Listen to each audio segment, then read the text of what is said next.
Football ഫാമിന്റെ പുതിയ വീഡിയോയിലേക്ക് എല്ലാ മാന്യപ്രേക്ഷകർക്കും സ്വാഗതം. നമ്മൾ ഇന്ന് സംസാരിക്കാൻ പോകുന്നത് ഇന്നലെ നടന്ന ലാ ലീഗിലെ രണ്ട് പ്രധാനപ്പെട്ട മത്സരങ്ങളെ കുറിച്ചാണ്. ഏതൊക്കെയാ മത്സരങ്ങൾ നിങ്ങൾക്ക് കറക്റ്റായിട്ട് അറിയാൻ പറ്റും. എന്താ കാരണം എന്ന് പറഞ്ഞാൽ ഇന്നലെ ആദ്യ മത്സരം നടന്നത് RCD മലോർക്കോ വിസസ് റയൽ മഡ്രിഡ് മത്സരമായിരുന്നു. അതിനുശേഷം രാത്രി അത്ലറ്റിക്കോ മഡ്രിഡ് വിസസ് ബാഴ്സലോണ മത്സരം ഉണ്ടായിരുന്നു. അപ്പൊ എന്തായാലും ബാഴ്സലോണ അവസാനത്തെ മത്സരത്തിൽ കോപ്പ ഡെൽ റേയിൽ ഒന്നാം പാദത്തിൽ 4-0 പരാജയപ്പെട്ട് രണ്ടാം പാദത്തിൽ 3-0 വിജയിച്ച ശേഷവും അവര് കോപ്പ ഡെൽ റേയിൽ നിന്ന് പുറത്താവുകയുണ്ടായി സെമിഫൈനലിൽ. അങ്ങനെ പുറത്തായപ്പോ ഇന്ന് റയൽ മഡ്രിഡ് ഫാൻസുകാരൊക്കെ വിചാരിച്ചിട്ടുണ്ടാവും ഇന്ന് അത്ലറ്റിക്കോ മഡ്രിഡിന്റെ മെട്രോപൊളിറ്റാനിൽ പോയിട്ട് ബാഴ്സലോണ എന്തായാലും പണി വാങ്ങിക്കും. അപ്പൊ ഞങ്ങള് RCD മലോർക്കായിട്ട് സിമ്പിളായിട്ട് ജയിച്ചിട്ട് ഞങ്ങള് 3 പോയിന്റ് സ്വന്തമാക്കും. അവർ ആ 3 പോയിന്റ് ടോപ്പ് ചെയ്യുമ്പോൾ ബാഴ്സ റയലായിട്ടുള്ള പോയിന്റ് വ്യത്യാസം ഒന്നാവെന്ന് വിചാരിച്ചിരുന്നവർക്കൊക്കെ മൊത്തമായിട്ട് അങ്ങോട്ട് എന്താ പറയാ ടിസ്റ്റോട് ടിസ്റ്റ് എന്ന് അറിയില്ല, അമ്മാതിരി സംഭവങ്ങളാണ് നടന്നത്. ആദ്യ മത്സരം നടന്നത് RCD മലോർക്കോയുടെ ഹോം ഗ്രൗണ്ടിൽ വെച്ച് റയൽ മഡ്രിഡിനെതിരായിട്ടുള്ള മത്സരമായിരുന്നു. മത്സരത്തിൽ 2-1 വിജയമാണ് മലോർക്കോ നേടിയത്. അപ്പോ റയൽ മഡ്രിഡ് 3 പോയിന്റ്, വിലപ്പെട്ട 3 പോയിന്റ്. എന്താ പറഞ്ഞാല് ലാ ലീഗ് ഫോട്ടോ ഫിനിഷിലേക്ക് പോയിക്കൊണ്ടിരിക്കാൻ ഞാൻ ഇന്നലെ പറഞ്ഞിട്ടുണ്ടായിരുന്നു. എന്താ കാരണം എന്ന് പറഞ്ഞാൽ ഇനി ആകെ 8 മത്സരങ്ങൾ ബാക്കിയുള്ളൂ. അതിൽ ഒരു എൽ ക്ലാസിക്കോയും വരാനുണ്ട്. ഇപ്പോ ഇന്ന് രാത്രി നടക്കാൻ പോകുന്ന, ഇന്നലെ രാത്രി ഞാൻ പറഞ്ഞത് കേട്ടോ, ഇന്നലെ രാത്രി നടന്ന ആ ഒരു അത്ലറ്റിക്കോ മഡ്രിഡ് വിസസ് ബാഴ്സലോണ മത്സരത്തിൽ അതെന്തായാലും നിർണായകമാണെന്നുള്ള കാര്യം നന്നായിട്ട് അറിയാം ബാഴ്സലോണയ്ക്ക്. അപ്പൊ അവര് എന്ത് വില കൊടുത്തും ഒരു 3 പോയിന്റ് സ്വന്തമാക്കാന്നുള്ള കാര്യത്തിൽ ഒരു ഇതുണ്ട്. അപ്പൊ അതിനു മുമ്പ് തന്നെ റയൽ മഡ്രിഡിന്റെ തോൽവി ആയപ്പോ അവർക്ക് കുറച്ചുകൂടി റിലാക്സ് ആയി കളിക്കാം എന്ന് വിചാരിച്ചിട്ടായിരിക്കും രാത്രി ഇറങ്ങിയത്. അതേപോലെ തന്നെ ഫാൻസുകാരുടെ കാര്യം നോക്കി കഴിഞ്ഞാലും കുറച്ച് റിലാക്സ് ആയിട്ടാണ് ഞാനൊക്കെ കളി കാണായിരുന്നു. എന്താ കാരണം എന്ന് പറഞ്ഞാൽ ജയിച്ചില്ലെങ്കിലും ഒരു സമനിലെങ്കിലും മതി എന്നുള്ള ഒരു കാഴ്ചപ്പാട്ട് തന്നെ കളി കാണായിരുന്നു. എന്താ പറയുക, മെട്രോപൊളിറ്റനുകളിൽ പോയിട്ട് ജയിക്കുക എന്ന് പറഞ്ഞാൽ വലിയ ഏറാമൂലാണ്. ഇപ്പോ എന്താ പറഞ്ഞാൽ റഫീനി ഇല്ല, അതേപോലെ ബാഴ്സയുടെ സ്കോഡ് ഡെപ്തും കാര്യങ്ങളൊക്കെ ഇപ്പോഴത്തെ അറിയാം, ആ പരിക്കും കാര്യങ്ങളൊക്കെ ആയിട്ട്. അതേപോലെ അത്ലറ്റിക്കോ മഡ്രിഡിന് അതേപോലെ കുറെ പ്രശ്നങ്ങളൊക്കെ ഉണ്ട്. 2 പേര് സസ്പെൻഷനിലാണ്, റെഡ് കാർഡ് കിട്ടിയിട്ട്. അതേപോലെ കുറച്ച് പേർക്ക് പരിക്കുകളുണ്ട്. ഇന്നത്തെ സ്റ്റാർട്ടിങ്ങിൽ നോക്കിയപ്പോൾ ലുക്മാനും അതേപോലെ ഊലിയൻ ആൽവാരസും ഒന്നും ഇല്ലാതെയാണ് അത്ലറ്റിക്കോ മഡ്രിഡ് ഇറങ്ങിയത്. എന്താ പറഞ്ഞാൽ അത്ലറ്റിക്കോ മഡ്രിഡിന് ഇതല്ല കാര്യം. സിമിയോണി നല്ല ആവശ്യ സമയത്ത് നല്ല ബുദ്ധി ഉപയോഗിക്കും, വക്രബുദ്ധി ഉപയോഗിക്കും. ചിലപ്പോൾ അത് ഭയങ്കര ഹിറ്റാവും, ചിലപ്പോൾ അത് അട്ടർ ഫ്ലോപ്പ് ആവും. അത് നമ്മൾ കുറെ കാലങ്ങളായിട്ട് സിമിയോണിന്റെ കരിയർ തന്നെ, അത്ലറ്റിക്കോ മഡ്രിഡിന്റെ കരിയറിൽ തന്നെ നോക്കിയാൽ മതിയായിരുന്നു. എന്താ കാരണം എന്ന് പറഞ്ഞാല് അവർക്ക് ലാ ലീഗിൽ ഇനി ഒന്നും ചെയ്യാൻ പറ്റാന്ന് പറയാം. വളരെ പുറകിലാണ്. 1ാം സ്ഥാനക്കാരും 2ാം സ്ഥാനക്കാരായിട്ട് ഭയങ്കര ഗ്യാപ്പാണ് പോയിന്റിലുള്ളത്. അപ്പൊ അവർക്ക് ഇനി ഈ 8 മത്സരങ്ങളിൽ എല്ലാം വിജയിച്ചു കഴിഞ്ഞാലും അവർക്ക് ഒരു രക്ഷയില്ല എന്നുള്ള കാര്യം അവർക്ക് നന്നായിട്ട് അറിയാം. അപ്പോ പറ്റുകയാണെങ്കിൽ അത്ലറ്റിക്കോ മഡ്രിഡ് ബാഴ്സലോണയെ ഒന്ന് പണി കൊടുക്കുക എന്നുള്ളതിൽ തന്നെ സിമിയോണി ഇറങ്ങിയത്. പക്ഷെ ആ ഒരു ഒറ്റ റെഡ് കാർഡിലേക്ക് കളി അങ്ങനെ തിരിഞ്ഞു. ഫസ്റ്റ് ഹാഫിൽ തന്നെ 1-1 സമനിലയിലേക്ക് പോയിക്കൊണ്ടിരുന്ന മത്സരമാണ്. അപ്പോൾ ഒറ്റ റെഡ് കാർഡോട് കൂടിയിട്ട് അത് കളി മാറി. അങ്ങനെ സെക്കൻഡ് ഹാഫിൽ അവസാന നിമിഷത്തിൽ ലെവൻഡോസ്കിയുടെ ഗോളിൽ ബാഴ്സലോണ വിജയിക്കുകയാണ്. കളിയിലേക്ക് നോക്കി കഴിഞ്ഞാൽ ഒരുപാട് കാര്യങ്ങൾ പറയേണ്ടത് നമുക്ക് വഴിയെ പറയാം. പക്ഷെ അങ്ങനെ വിലപ്പെട്ട 3 പോയിന്റ് ബാഴ്സലോണ സ്വന്തമാക്കിയപ്പോൾ റയൽ മഡ്രിഡ് അവിടെ പോയിന്റ് ടോപ്പ് ചെയ്തു. 7 പോയിന്റ് ഗ്യാപ്പ് ആയിരിക്കണം വീണ്ടും.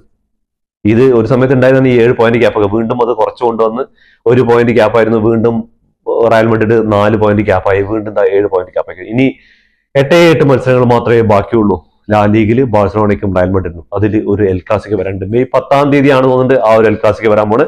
ബാഴ്സലോണയുടെ ഹോം ഗ്രൗണ്ടിലാണെന്നുള്ള അഡ്വാൻറ്റേജും കൂടിയിട്ട്. പക്ഷേ എൽ ക്ലാസിക്കോ എന്ന് പറഞ്ഞാൽ ഹോം ഗ്രൗണ്ട് എവയൊന്നും അഡ്വാൻറ്റേജ് ഒന്നും ഇല്ലാന്നാണ് നമ്മൾ ചരിത്രങ്ങൾ നോക്കി കഴിഞ്ഞാൽ മനസ്സിലാക്കാൻ പറ്റുക.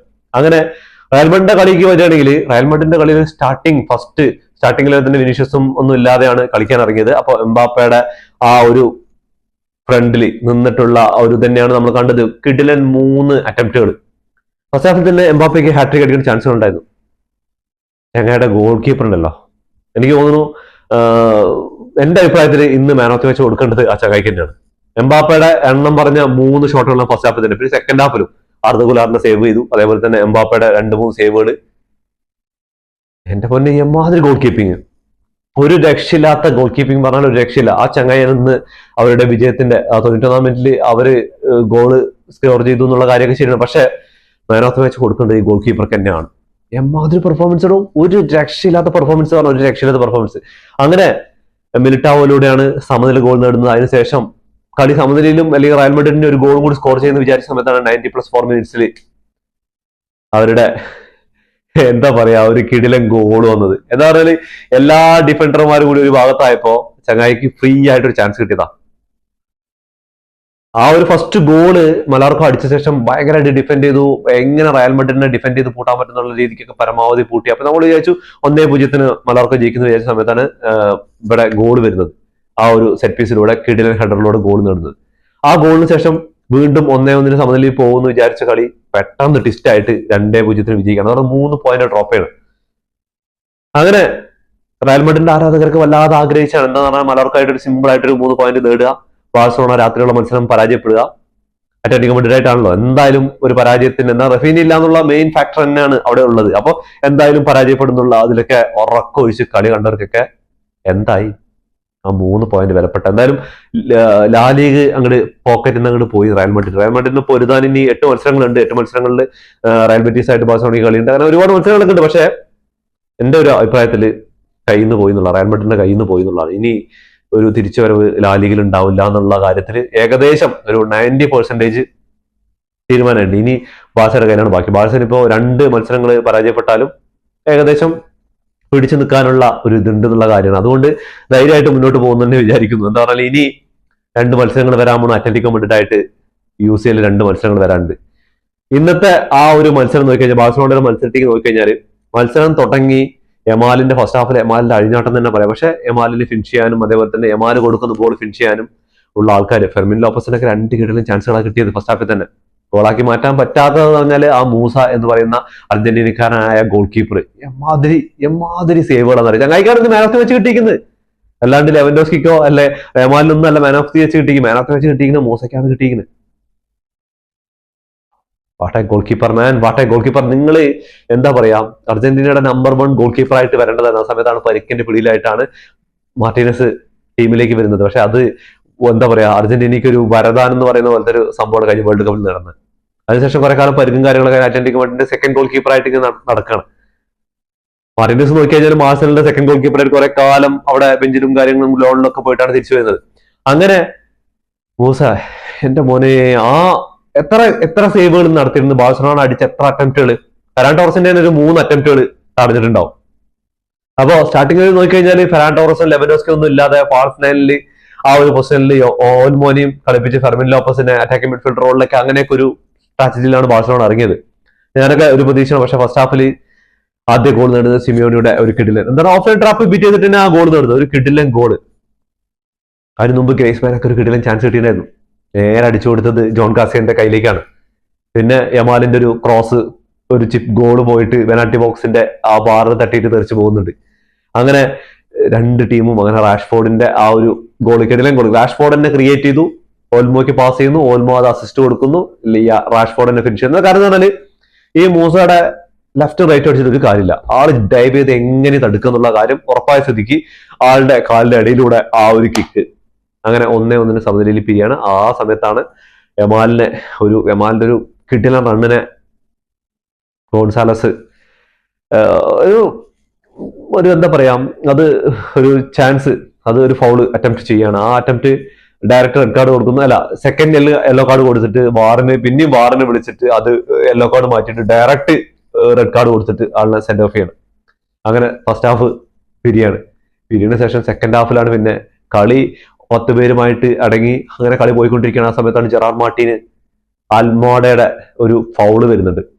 ആദ്യം റഫറി കാണുന്നു, ഡയറക്റ്റ് നല്ലൊരു ഫൗൾ തന്നെയാണ്, ഡയറക്റ്റ് റെഡ് കാർഡ് കൊടുക്കുന്നു. റെഡ് കാർഡ് കൊടുത്തതിന് ശേഷം വാർ ചെക്ക് ചെയ്ത സമയത്ത് ഫസ്റ്റ് ടച്ച് ബോൾ ഉണ്ടായിരുന്നു. കാര്യം കൊണ്ട് രക്ഷപ്പെട്ടു എന്ന് പറയാം ബാഴ്സലോണ. അല്ലെങ്കിൽ അത് റെഡ് കാർഡാണ്. പിന്നെ 10-10 ആയി കഴിഞ്ഞാൽ കളി മാറും. എന്താ പറഞ്ഞാല് അത്ലറ്റിക്കോ മാഡ്രിഡിന്റെ അടുത്ത് 10-10, 11-11 കളിക്കുന്നതൊക്കെ സമമാണ്. അപ്പൊ അങ്ങനെ ഒരു സിറ്റുവേഷൻ വന്നപ്പോ സിമിയോണിയൊക്കെ ഭയങ്കര ഹാപ്പി ചാടി കളിക്കും. പക്ഷെ വാർ ചെക്ക് ചെയ്തപ്പോ ഫസ്റ്റ് ടച്ച് ബോൾ ഉണ്ടായത്. അതിനുശേഷമാണ് അങ്ങനെ റെഡ് കാർഡ് മാറ്റിയിട്ട് യെല്ലോ കാർഡ് ആകുന്നത്. പിന്നെയും ഒരുപാട് കാർഡുകൾ 2 ടീമുകൾക്ക് ഒരുപാട് കൂടുതലും അത്ലറ്റിക്കോ മാഡ്രിഡ്. കാരണം അത്ലറ്റിക്കോ മാഡ്രിഡ് എന്താ പറയാ അടുത്ത എൽ ക്ലാസിക്കോയിൽ നിങ്ങളൊന്നും കളിക്കരുത് എന്നുള്ള ആ ഒരു ലെവലിലാണ് ഫൗൾ ചെയ്യുന്ന കാര്യങ്ങളൊക്കെ ഉണ്ടായത്. എന്താ പറഞ്ഞാൽ അത്ലറ്റിക്കോ മാഡ്രിഡിന്റെ ജൂലിയൻ ആൽവരസ്, ലുക്മാൻ ഇങ്ങനെയുള്ള കുറെ താരങ്ങളെ ഇറക്കാതെയാണ്, പിന്നെ കുറെ പരിക്കുള്ള താരങ്ങളും ഉണ്ട്. അപ്പോൾ ഇവരൊന്നും ഇറക്കാതെയാണ് ഗ്രൗണ്ടിലേക്ക് സിമിയോണി ഇറക്കി വിട്ടിരിക്കുന്നത്. അപ്പൊ സിമിയോണിയുടെ കൃത്യമായ പ്ലാനിങ് പറഞ്ഞാൽ ചാമ്പ്യൻസ് ലീഗ് തന്നെയാണ്. എന്താ പറയുക ലാ ലീഗിന് ഇനിയിപ്പോ റയലിന് വേണ്ടിയിട്ട് ഇവിടെ ജയിച്ചിട്ടൊന്നും കാര്യമില്ലെന്ന് മനസ്സിലായി. അപ്പോൾ തീർച്ചയായിട്ടും എന്തായാലും ചാമ്പ്യൻസ് ലീഗ് യോഗ്യത കിട്ടും. അപ്പോൾ അടുത്ത വർഷത്തിനുള്ള യോഗ്യത കിട്ടും. അപ്പോൾ എന്തായാലും നമുക്ക് വേണ്ടത് ചാമ്പ്യൻസ് ലീഗാണ്. അപ്പോൾ ചാമ്പ്യൻസ് ലീഗിൽ അടുത്ത മത്സരം ന്യൂ ക്യാമ്പിൽ പോയിട്ട് കുറച്ച് പണിയെടുക്കേണ്ടി വരും.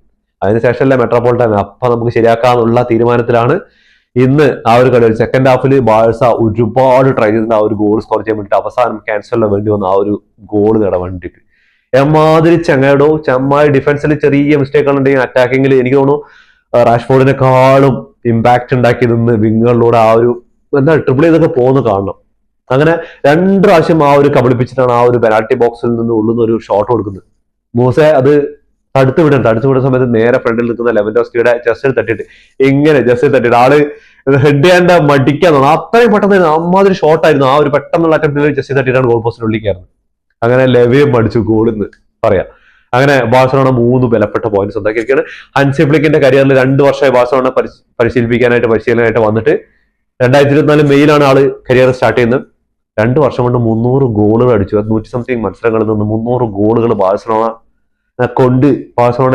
ചെക്കന്മാരെ കൊണ്ട് സ്കോർ ചെയ്യിപ്പിക്കാൻ കഴിഞ്ഞു എന്നുള്ള കാര്യമാണ്. അത് വലിയൊരു ഇമ്പാക്ട് തന്നെയാണ്. അതേപോലെ തന്നെ അത്ലന്റിക്കോ മഡ്രിഡിന്റെ ഹോം ഗ്രൗണ്ടിൽ പോയിട്ട് മെട്രോപൊളിറ്റാനോയിൽ പോയിട്ട് ലാ ലീഗിൽ കണ്ടിന്യൂസ് ആയിട്ട് 4 മത്സരങ്ങൾ ബാഴ്സലോണ വിജയിച്ചു വരികയാണ്. അവര് കോപ്പ ഡെൽ റേയിലൊക്കെ പരാജയപ്പെട്ട കാര്യം ശരി, പക്ഷെ ലാ ലീഗിൽ 4 മത്സരങ്ങൾ കണ്ടിന്യൂസ് ആയിട്ട് വിജയിച്ചു വരികയാണ്. അതേപോലെ തന്നെ ഇനി 2 മത്സരങ്ങളാണ് നടക്കാൻ പോകുന്നത് ചാമ്പ്യൻസ് ലീഗിൽ. 7-ാം തീയതി ക്യാമ്പ് നൗവിൽ വെച്ച് നടക്കാൻ പോകുന്നു. അതേപോലെ 14-ാം തീയതി എവിടെ നമ്മുടെ മെട്രോപൊളിറ്റാനോയിൽ സെക്കൻഡ് ലെഗ് മത്സരം കൂടി നടക്കാനുണ്ട്. അപ്പൊ എന്തായാലും ശരിക്കും ചിലപ്പോ ചില ഫാൻസിനൊക്കെ മടുപ്പ് വരും. എന്താ പറയുക, സ്ഥിരമായിട്ട് 3 കണ്ടിന്യൂസ് മത്സരങ്ങൾ ഒരേ ടീമായിട്ട് കളിക്കുന്നതാണ്. പക്ഷെ ഇത് ചാമ്പ്യൻസ് ലീഗും അത് ലാ ലീഗോ എന്നുള്ള കാര്യം മനസ്സിലാക്കണം. എന്തായാലും കോപ്പ ഡെൽ റേയിൽ ഓൾറെഡി കഴിഞ്ഞിട്ടുണ്ട്. അപ്പൊ ഈ സീസണിൽ തന്നെ ഇപ്പോ അത്ലറ്റിക്കോ മഡ്രിഡും ബാഴ്സലോണയായിട്ട് 5 മത്സരങ്ങൾ. കഴിഞ്ഞ പ്രാവശ്യം റയൽ മഡ്രിഡ് ആയിട്ടായിരുന്നു ഈ ഒരു ഇത് വന്നിട്ടുണ്ടായിരുന്നു. കോപ്പ ഡെൽ റേയിലും സൂപ്പർ എസ്പാനിയോളിലും അതേപോലെ ലാ ലീഗിലൊക്കെ കൂടിയിട്ട് 5-6 മത്സരങ്ങൾ വന്നിട്ടുണ്ടായിരുന്നു. അതേ അവസ്ഥയാണ് ഇപ്രാവശ്യം അത്ലറ്റിക്കോ മഡ്രിഡായിട്ട് ബാഴ്സലോണയ്ക്കുള്ളത്. അപ്പോൾ നമ്മൾ ടേബിളിലേക്ക് നോക്കിക്കഴിഞ്ഞാൽ 30 മത്സരങ്ങളാണ് കംപ്ലീറ്റ് ചെയ്തത്. അപ്പോൾ 25 വിജയവും 1 സമനിലയും 4 തോൽവിയടക്കം 76 പോയിന്റുമായിട്ടാണ് 80 ഗോളുകൾ അടിച്ചപ്പോൾ 29 ഗോളുകളാണ് വഴങ്ങിയിട്ട്. റയൽ മഡ്രിഡ് നോക്കുകയാണെങ്കിൽ 30 മത്സരങ്ങളിൽ നിന്ന് 22 വിജയവും 3 സമനിലയും 5 തോൽവിയടക്കം 69 പോയിന്റുമായിട്ട് 2ാം സ്ഥാനത്തുള്ള. 3ാം സ്ഥാനത്തുള്ള വില്ലാരിലാണ് 29 മത്സരങ്ങൾ കംപ്ലീറ്റ് ചെയ്തിട്ടുള്ള ഒരു 18 വിജയവും 4 സമനില 7 തോൽവിയടക്കം 58 പോയിന്റുമായിട്ട്. അത്ലറ്റിക്കോ മഡ്രിഡ് 30 മത്സരങ്ങൾ കംപ്ലീറ്റ് ചെയ്തപ്പോൾ 17 വിജയവും 6 സമനിലയും 7 തോൽവിയടക്കം 57 പോയിന്റാണ്. അവര് ഒരു മത്സരം കുറവാണ് വില്ലാരിൽ കളിച്ചിട്ടുള്ളത്. അങ്ങനെ ആണ് ലാ ലീഗ് ടേബിൾ കിടക്കുന്നത്. അപ്പൊ എന്തായാലും നമുക്ക് ഇവരുടെ 2 ടീമിന്റെ റയൽ മഡ്രിഡിന്റെ അതുപോലെ തന്നെ ബാഴ്സലോണയുടെയും സ്റ്റാറ്റ്സിലേക്ക് ഒന്ന് പോയി നോക്കിയാലോ. ആദ്യം നമുക്ക് അത്ലറ്റിക്കോ മഡ്രിഡ് വേഴ്സസ് FC ബാഴ്സലോണയുടെ സ്റ്റാറ്റ്സിലേക്ക് പോവാം. Atletico Madrid 6 ഷോട്ടുകളാണ് എടുത്തുള്ളത്. അതിൽ 2 എണ്ണം ഓൺ ടാർഗറ്റിലേക്ക് വന്നപ്പോൾ 23 ഷോട്ടുകൾ എടുത്തിട്ടുണ്ട് ബാഴ്സലോണ. അതിൽ 9 എണ്ണം ഓൺ ടാർഗറ്റിലേക്ക് അടിച്ച് 2 എണ്ണം മാത്രമാണ് അവർക്ക് ഗോളാക്കി മാറ്റാൻ പറ്റുള്ളൂ. അപ്പൊ ആ ഗോൾ കീപ്പർ എത്രമാത്രം മാൻ ഓഫ് ദി മാച്ച് അർഹനാണെന്നുള്ളത് നിങ്ങൾ നോക്കിയാൽ മതി. 31% മാത്രമേ ബാൾ പോസ്റ്റ് ഉണ്ടായിരുന്നുള്ളൂ. 69% ബാൾ പോസ്റ്റ് ഉണ്ടായിരുന്നു ബാഴ്സലോണയ്ക്ക്. 309 പാസുകൾ അത്ലറ്റിക്കോ മഡ്രിഡ് കംപ്ലീറ്റ് ചെയ്തപ്പോൾ 581 പാസുകളാണ് ബാഴ്സലോണയുടെ ഭാഗത്ത് കംപ്ലീറ്റ് ചെയ്തത്. 85% പാസിംഗ് അക്രോസി ഉണ്ടായിരുന്നു. അവിടെയാണ് 93% പാസിംഗ് അക്രോസി ഉണ്ടായിരുന്നു. 15 ഫൗളുകൾ അത്ലറ്റിക്കോ മഡ്രിഡ് കംപ്ലീറ്റ് ചെയ്തപ്പോൾ ബാഴ്സലോണ 11 ഫൗളുകൾ കംപ്ലീറ്റ് ചെയ്തു. 6 യെല്ലോ കാർഡ് അത്ലറ്റിക്കോ മഡ്രിഡ് കിട്ടിയപ്പോൾ ഇവിടെ 2 യെല്ലോ കാർഡാണ് കിട്ടിയിട്ടുള്ളത്. റെഡ് കാർഡ് ആണെങ്കിൽ അത്ലറ്റിക്കോ മഡ്രിഡ് 1, ഓഫ് സൈഡ് 4, 3 ആണ്. കോർണേഴ്സ് വിൻ ചെയ്തിരിക്കുന്നത് ഒരേ ഒരു കോർണേഴ്സാണ് അത്ലറ്റിക്കോ മഡ്രിഡ് വിൻ ചെയ്തത്. അവിടെ നോക്കുകയാണ് 9 കോർണേഴ്സ് വിൻ ചെയ്തിട്ടുണ്ട്. 9 കോർണേഴ്സ് ഒക്കെ ആഴ്സണലിനെ പോലെ ഒരു ടീം വിൻ ചെയ്യുകയാണെങ്കിൽ ചിലപ്പോൾ 1, 2, 3 ഗോളൊക്കെ അടിച്ചിട്ടുണ്ടാവും. പക്ഷെ ഇത് നമ്മുടെ ബാഴ്സലോണയാണ്. ബാഴ്സലോണയുടെ കാര്യങ്ങൾ അവർക്ക് സെറ്റ് പീസ് കാര്യങ്ങളൊക്കെ അത്രയും ഇമ്പാക്ട് ഒന്നും ഉണ്ടാക്കാൻ പറ്റില്ല എന്ന് നമുക്കറിയാം. RCD മലോർക്കോ വിസസ് റയൽ മഡ്രിഡിന്റെ സ്റ്റാറ്റസ് നോക്കുകയാണെങ്കിൽ RCD മലോർക്കോ 5 ഷോട്ടുകളാണ് എടുത്തുള്ളത്. 2 എണ്ണം ഓൺ ടാർഗറ്റ് 2 എണ്ണം ഗോളാക്കി മാറ്റാൻ പറ്റി എന്നുള്ളതാണ് അവരുടെ ഇന്നത്തെ കളിയുടെ ഒരു പോസിറ്റീവ് ആയിട്ടുള്ള. റയൽ മഡ്രിഡ് ആണെങ്കിൽ 15 ഷോട്ടുകൾ എടുത്തിട്ടുണ്ടെങ്കിൽ 6 എണ്ണം ഓൺ ടാർഗറ്റ് ആയിരുന്നു. അപ്പൊ തന്നെ ആ ഗോൾ കീപ്പർക്ക് ഞാൻ പറഞ്ഞില്ല നേരത്തെ മാൻ ഓഫ് ദി മാച്ച് കൊടുക്കണ്ടായിരുന്നു. അത് കിട്ടില്ല സേവ് ഉണ്ടായിരുന്നു. അതിൽ 1 എണ്ണം മാത്രം അവർക്ക് ഗോളാക്കി മാറ്റാൻ പറ്റുള്ളൂ. 36% പൊസിഷൻ മാത്രം ഉണ്ടായിരുന്നുള്ള RCD മലോർക്കയ്ക്ക് 64% പൊസിഷൻ ഉണ്ടായിരുന്നു. 312 പാസുകൾ കംപ്ലീറ്റ് ചെയ്തു. റയൽ മഡ്രിഡ് 514 പാസുകൾ കംപ്ലീറ്റ് ചെയ്തു. കുറെ പൊസിഷനും കുറെ ബോൾ പാസ് ചെയ്തുകൊണ്ട് കാര്യമില്ല. ഗോൾ അടിക്കണം വിജയിക്കണം എന്നുള്ള കാര്യം മനസ്സിലായില്ലേ. അപ്പൊ എന്താ പ്രശ്നം എന്ന് പറഞ്ഞാല് ഞാൻ പറഞ്ഞ പോലെ എംബാപ്പെ ഗോൾ അടിക്കാനും അതേപോലെ തന്നെ ഗോള് വഴങ്ങാതിരിക്കാൻ അവിടെ കോർട്ടും ഇല്ലാതിരുന്ന റയൽ മഡ്രിഡിന്റെ കാര്യം പ്രശ്നം തന്നെയാണ്. ഞാൻ ഒരുപാട് വീഡിയോയിൽ പറഞ്ഞിട്ടുണ്ട്. 81% പാസിംഗ് അക്രോസി ഉണ്ടായിരുന്നു അലോർക്കയ്ക്ക്. 87% പാസിംഗ് അക്രോസി ഉണ്ടായിരുന്നു റയൽ മഡ്രിഡിന്. 15 ഫൗളുകൾ കമ്മിറ്റ് ചെയ്തപ്പോൾ അവിടെ റയൽ മഡ്രിഡ് 14 ഫൗൾ കമ്മിറ്റ് ചെയ്തിട്ടുണ്ട്. യെല്ലോ കാർഡ് 3ഉം 2ഉം കിട്ടിയിട്ടുണ്ട്. ഓഫ് സൈഡ് നോക്കുകയാണെങ്കിൽ 1ഉം 5ഉം ഓഫ് സൈഡ് റയൽ മഡ്രിഡിന്റെ ഭാഗത്തുണ്ടായിരുന്നു. മലോർക്കോ 6 കോർണേഴ്സ് വിൻ ചെയ്തപ്പോൾ റയൽ മഡ്രിഡ് 4 കോർണേഴ്സ് വിൻ ചെയ്തു. അങ്ങനെ റയൽ മഡ്രിഡ് വിലപ്പെട്ട 3 പോയിന്റ് നഷ്ടപ്പെട്ടിരിക്കുകയാണ്. ബാഴ്സയാണെങ്കിൽ വിലപ്പെട്ട 3 പോയിന്റ് സ്വന്തമാക്കിയിരിക്കുകയാണ്. അതോടുകൂടിയിട്ട് ലാ ലീഗിന്റെ ടേബിളിൽ 7 പോയിന്റിന്റെ വ്യത്യാസമാണ് വരാൻ പോകുന്നത്. ഇനി എല്ലാവരും ഉറ്റുനോക്കുന്നത് മെയ് മാസം നടക്കാൻ പോകുന്ന എൽ ക്ലാസിക്കോയിലായിരിക്കും. എൽ ക്ലാസിക്കോയിൽ വിജയിച്ചുകൊണ്ട് മാത്രമായില്ല, ഇനിയുള്ള ബാഴ്സന്റെ മുന്നോട്ട് പോക്ക് എത്രത്തോളം പരാജയങ്ങളും സമനിലകളൊക്കെ വഴങ്ങിയാൽ മാത്രമാണ് റയൽ മഡ്രിഡിന് ഇനി ഒരു ലാ ലീഗ് ടൈറ്റിലേക്കുള്ള ഒരു നോട്ടം ലാലിഗ ടൈറ്റിൽ അടിക്കാനുള്ള ഒരു ചെറിയൊരു ചാൻസ് ഉള്ളൂ. അപ്പോൾ ഇതോടുകൂടി വീഡിയോ അവസാനിക്കുന്നു. ഫുട്ബോൾ ലോകത്തെ പുതിയ വിശേഷങ്ങളുമായി വീണ്ടും കാണാം. ഈ വീഡിയോ ഇഷ്ടപ്പെട്ടാൽ ലൈക്ക് ചെയ്യുക, ഷെയർ ചെയ്യുക, സബ്സ്ക്രൈബ് ചെയ്യുക. അതേപോലെ തന്നെ നിങ്ങളുടെ വിലപ്പെട്ട നിർദ്ദേശങ്ങളും കമന്റുകളും കമന്റ് ബോക്സിൽ രേഖപ്പെടുത്തുക.